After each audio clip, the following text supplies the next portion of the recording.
a greater right? Those who need jobs, those who need lumber for homes and businesses, or a small species of owl that environmentalists wanted to keep from extinction?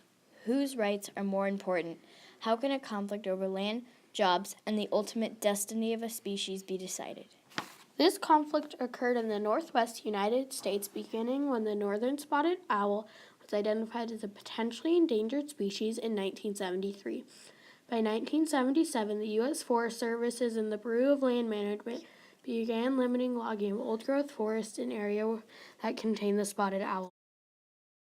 Loggers who made their living from harvesting the forest were in direct conflict with the Bureau's effort to limit cutting.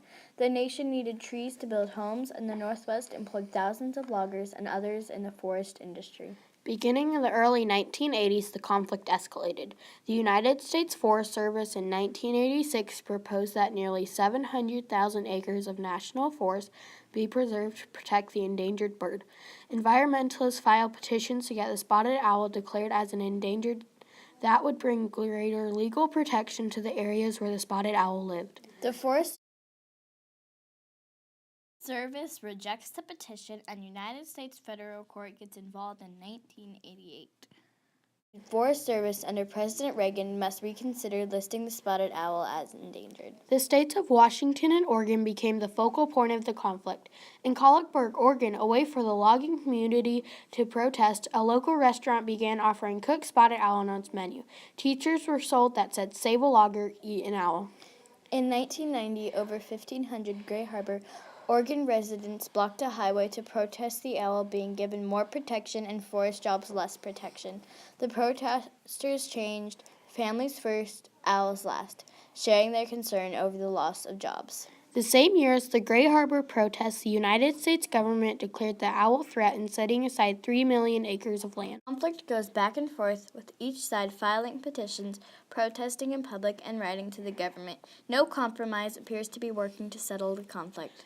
In 1993, President Bill Clinton organized a forest conference in hopes of finding a compromise between the two sides. The goal, as President Clinton explained, was to find preserved jobs in the forest. He gathered environmentalists, timber industry people, and citizens involved. Everyone sat down at the table to hammer out a compromise. Clinton said, "As we craft a plan, we need to protect the long-term health of our forests, our wildlife, and our waterways. We hold them in trust for future generations. We must never forget the human and economic dimensions of these problems. Where sound management policies and preserve the health of forest lands, timber sales should go forward. The plan should produce a predictable and sustainable level of timber sales and non-timber resources that will not degrade or destroy the environment." Clinton appointed a forest ecosystem management assessment team that would complete a study and report back by the spring of 1993. The results became the basis for the Northwest Forest Plan, passed in 1994. The Northwest Forest Plan had 5 goals. 1. Never forget human and economic dimensions of the issues. 2. Protect the long-term health of forests, wildlife, and waterways. 3. Focus on scientifically sound, ecological, credible, and legally responsible strategies and implementation. 4. Produce a predictable and sustainable level of timber sales and non-timber resources.